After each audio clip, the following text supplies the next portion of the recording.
Hi, guys. Welcome back to another episode of the Miss Crystal podcast.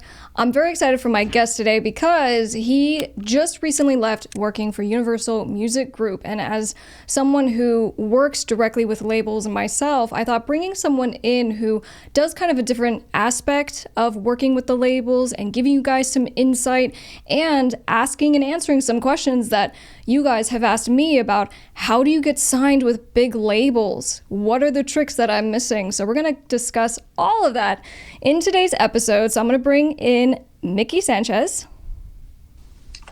Hey. Hi, Crystal. How are you? I'm doing great. How's your week going? I'm starting the week with lots of projects. But yeah, for everything very good. Thank you. So if this was a few months ago, let's say before you left Universal, I say, Mickey, I have my new record. I need you to get my first single onto radio. You and I are best friends. You're going to hook it up. Could you do that for me as an independent musician? As an independent, well, now it's easier to, I'm not going to say to get airplay for an artist, but it's easier. There's way more exposure. But yeah, back then, it was do or die to have a label on your side, because to get some airplay, radio stations back then already had assigned couple spaces for each label. You had to have somebody backing you up. Let's just say back then Universal or EMI or BMG already had a couple of spaces already negotiated with the programmers.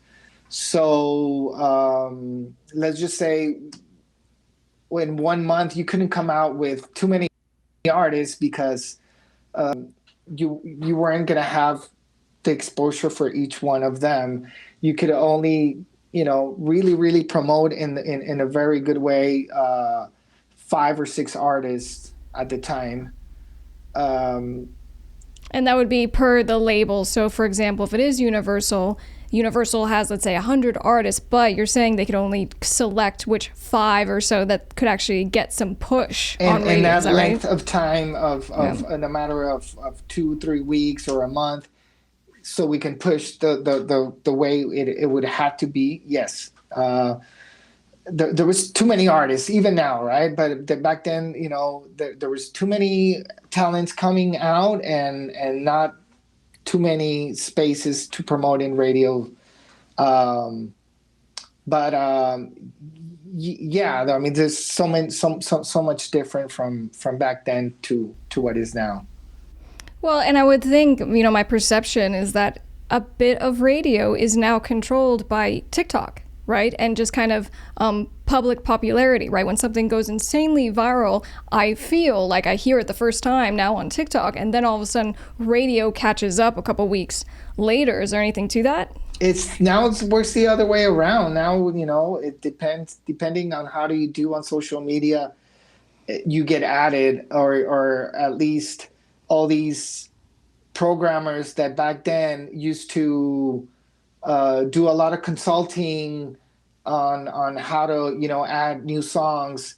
Now they do their consulting through social media, because if anybody that has worked in radio, back then they used to do all these forums of consulting. They would get 50 or 100 people in an auditorium, and they would just put music to them.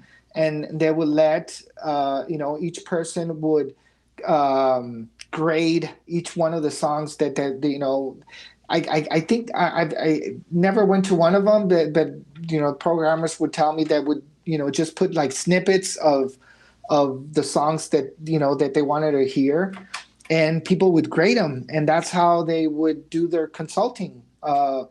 Depending on how, people at that, precise moment was grading each one of the songs. Wow. That was their kind of research. That's how they did the research back then. Now it's obviously it's different. You go to social media, you go to see how many followers, or how the interaction with the artist, with the people is. Now it's way more, it's easier, and I think now everybody has a chance to get that exposure.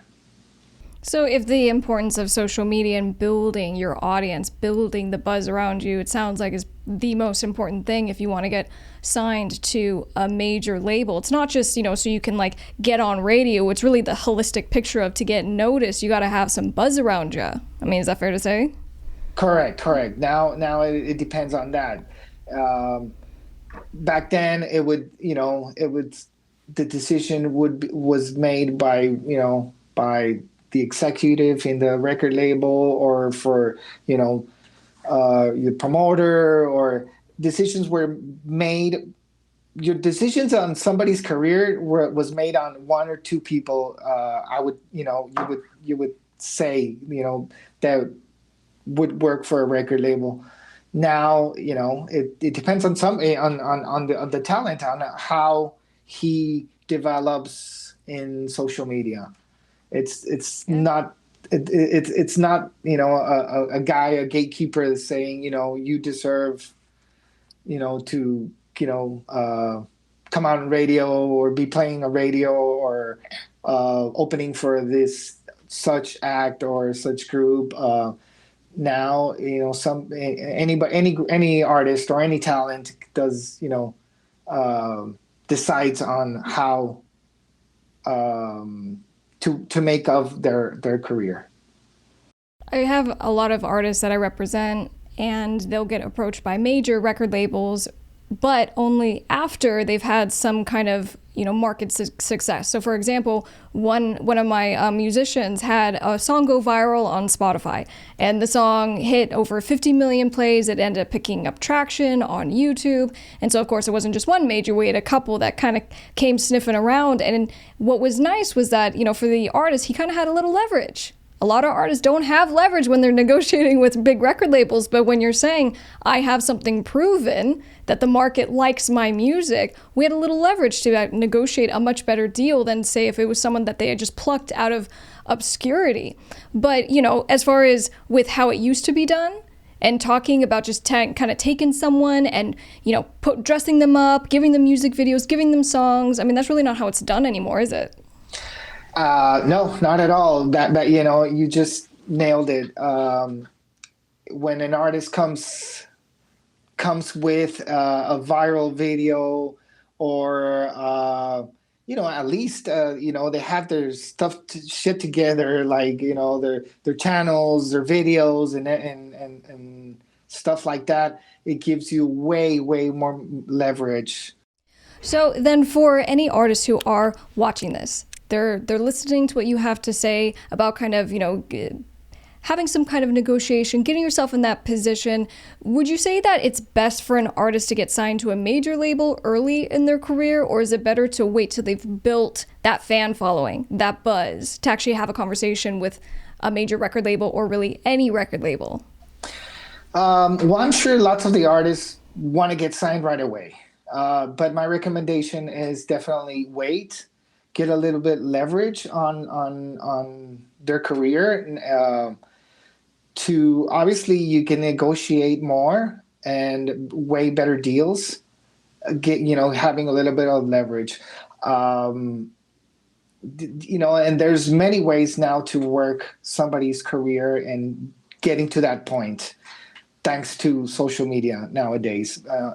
Back then it was just starting from scratch, and a label would decide your whole entire career, depending on, I don't know. There's so many things that would depend on back then, but yes, definitely.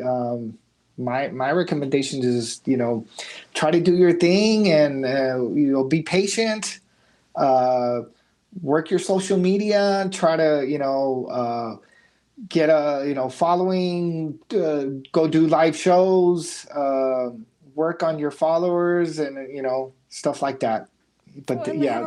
and have a real plan. This is literally what I tell my clients. I just go, don't just blanketly, fluffily say, oh, we're just going to kind of work on our social media. We're going to try this and that. No, have an actual plan of where you want to be, 6 months from now, 1 year from now. Because here's the thing, when you're hungry, when you're too hungry and desperate, and someone comes along, whether it's a manager, whether it's a record label, anybody else, they're going to know that you're they're going to smell the desperation basically, and you're going to end up getting kind of, either screwed completely or you're just not going to get the best deal. They take deal. advantage, yeah, obviously. Yes.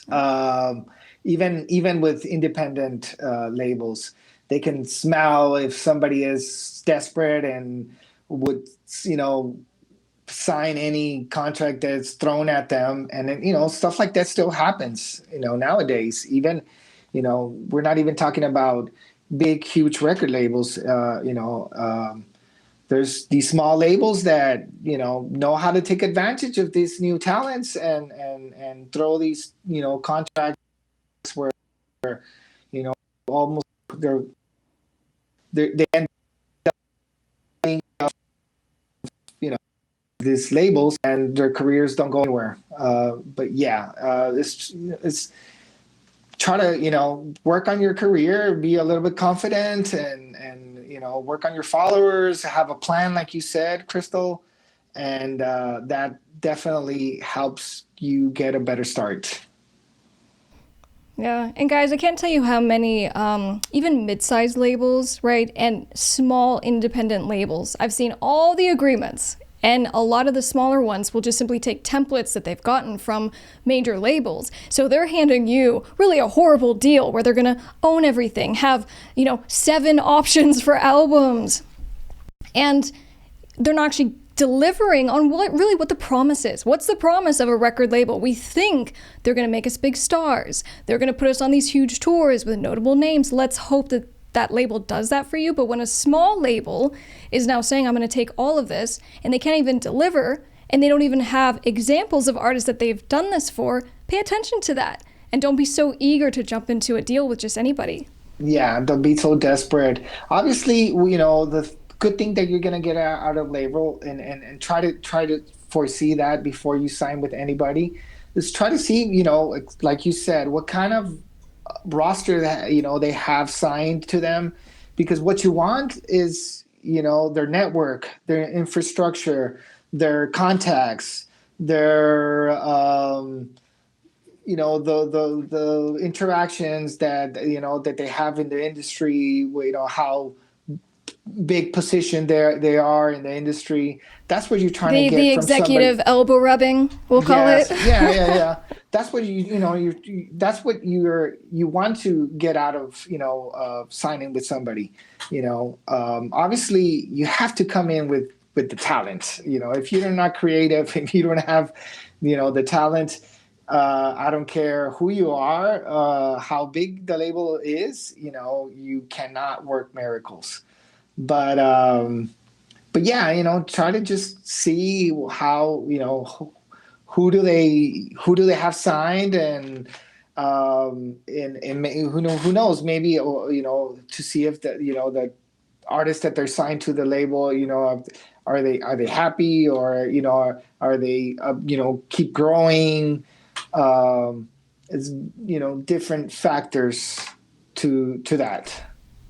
So I'm definitely the champion when it comes to stay independent if you can. I have nothing against signing with any label, particularly the big labels, because I do these deals for artists, but I'm also the person who's always going to say, if you have the leverage, if you have the audience, if you have the buzz, and you're doing the shows and getting paid, don't be so eager to give stuff away, because right now you're in charge of everything. You own 100% of everything. So I don't know what your feeling is about that as far as artists staying independent. No, I'm all for it. Stay independent if you can. But like you just said, you just went through a whole list that you need to be to really stay independent, not need anybody else to help you. You have to have all that list that, you have all this engagement, you have the followers, you're already touring. But let's just say that's just like 20% of the talent out there. Usually all of them do need money. do need somebody to tell them how to, how to do it, how the steps. They need help of somebody not just distributing their music, but helping them have a good relationship with all for the digital platforms, having have get their music on different playlists on all these platforms, and that definitely takes a team. Yeah. Not I'm not saying go with the big label, but at least it does take a team. You need people on your side that and let you keep being the creative side.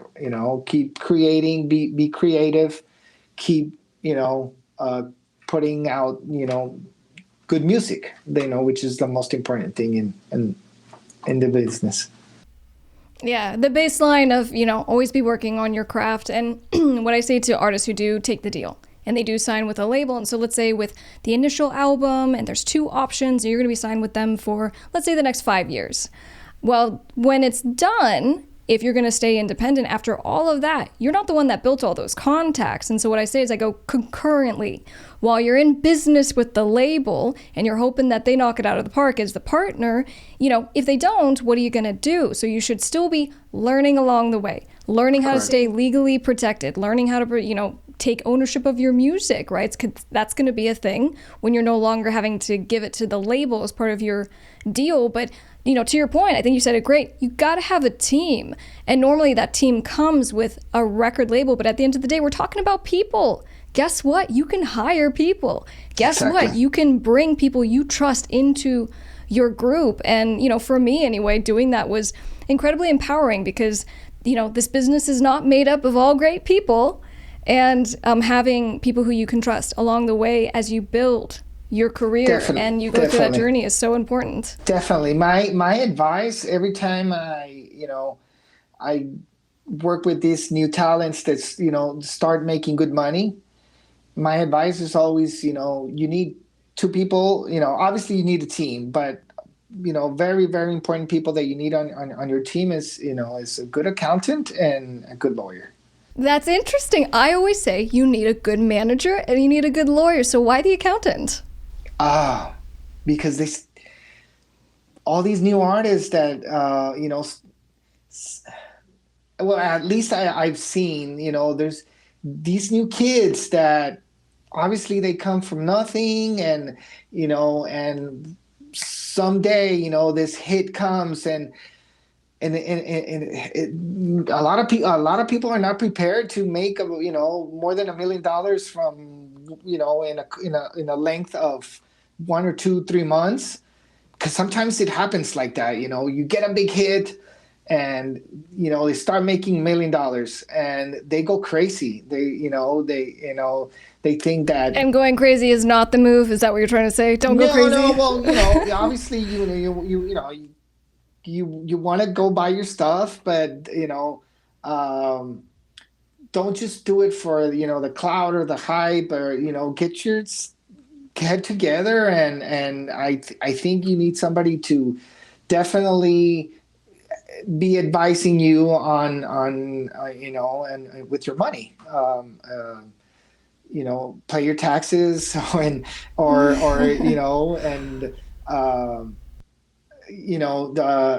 know how to distribute your money is very important. And, I think that's why, and obviously, having a manager is another, very important person in somebody's career. But, I was just thinking the manager is already there. Other than that, have an accountant, have a good lawyer on your team that, helps you, because none of these kids know how to read a good contract. There's always a lot of stuff that they miss, and nobody is there to explain to them. Because that's how they get all these kids. How they that's how they get lost, I think, sometimes. Yeah, and it's not even the kids not knowing how to read the contracts, but sometimes it's having the wrong lawyer, right? So someone might have like their That could uncle happen. review the contract and doesn't Yeah. know what's industry standard is, doesn't Yeah. know that they should be, trying to negotiate down options and things like that. And so I always say with the attorney is so essential because they help you to not fall off a cliff. All right, so there's a cliff coming, they got to warn you. If you go anyway, then you're going to do it. And I think you made such a great point about with the accountant because it's the same kind of thing as a music business, which is what you are. You're making content, you're releasing it, you have, a trademark. As an actual business, when revenue does start coming in, our first inclination is, oh, I want to go flex, I want to go buy a car. And it's not just for the $1 million you just made. My kids or my artists who will get, an advance from a label, let's say it was like $50,000. That's amazing. But they're also getting just that $50,000 to cover the next couple of years. Don't go buy a car. Yeah. Yeah, and you have to, you have to use that money wisely on promoting yourself. Not just go buy a, drip or a car or, you need to, how to invest that money. That's why I always say, good accountant. Yeah, and make sure these people are trusted because we've heard so many terrible stories in the music business about how business advisors, which sometimes are accountants as well, but the business advisors end up stealing money or the attorney ends up stealing money. So it's really important that you have the right person who's going to advocate for you, but that they're trusted because like I said, the whole thing about having like a team and you're going through your career and you're building and building and building, there's going to be more people who want to take advantage of you. So the more that you can have the right people who are trusted close to you, you're going to appreciate them more and more and you're going to be protected. Definitely. Yeah, I think that's where the manager comes in. That's where you need somebody's good advice on that helps you get a good lawyer, helps you get a good accountant, helps you get all these people around you. That because when somebody goes big, you start hearing a lot of people trying to talk you into things and negotiations, and you definitely need a good team on your side. Not only having the talent is everything, you definitely need a good team on your side. Well, and let me ask you one more question as far as with the team. So I know that a lot of people who maybe haven't had a manager, haven't had an accountant, they don't know the structure of how it typically works, right? Is it percentage based? Are you paying them a flat fee? So for example, someone had sent a management contract that they wanted reviewed and the manager was saying, I have a flat fee of like $3,000 a month to represent you. Now for me, I know right off the bat that's a huge red flag, right? Because we know that it's percentage based for managers, it's typically 15 to 20%. But when it comes to the accountant, how does that typically look? Is it percentage based or is it based on like a salary or a monthly I think fee? that should be based on the salary because their job is just to look at their numbers, and their job does not depend on the growth of the artist. They have nothing to do with promotion or getting them contracts or negotiations. They just have to look at the numbers and work 9 to 5, and that's it. They don't have to be traveling with the artist to go do a gig on the other side of the country, or I think that should be just salary based, other than the manager or the lawyer. I don't know how the lawyers, depending on the lawyers, how they do their deals, but managers definitely work on percentages. Perfect. So from here, right, we kind of started this by saying you've left now the major record label. So what are you doing now and what's next for you? Well, after I left my, the big record labels that I was working for in the promotional department, I had all these contacts. I did all these, friends in the music industry. So I started managing artists directly, because I already know how to promote them. I know how to get them airplay. I knew these all promoters that do events all around the country. So that's my next thing, or that, became my next thing. I started working for, I started signing artists as, as just at least that time. I was booking. I was doing a lot of booking for new artists and other talents that I already had, had the contacts with, because I would work, their promotional stuff in the label. And now, I'm starting to other businesses right now. I want to do this. I want to associate myself with people that work a lot of social media, that knows how to work social media a lot, and that's what I'm trying to, do. That associate myself with other people that not only do the, have the talent, but how to create growth in the artists that we signed in social media. And to promote themselves. So what I'm hearing, guys, if, just like a record label, if Mickey's checking out your, your artist profiles, your social media, that's what he's using to kind of gauge whether he wants to work with you, because it's a partnership. You're going to do your thing. You're going to hustle. You're going to work really hard for your artist, but they need to work just as hard as well for their careers. Correct. Yes. Well, Mickey, you've been amazing. I feel like we just covered so many great things in this discussion. So I just appreciate your time so much. I can't wait to kind of just follow your journey, see what you're doing, and maybe even check in at some point again to see how things are going. Thank you. Thank you, Crystal, for your time too, your space. And I definitely hope that we follow up later on. All right, guys, that's all we have for you today. Make sure you follow Redhead Attorney on all social media platforms, and we will see you on the next one. I'm Miss Crystal.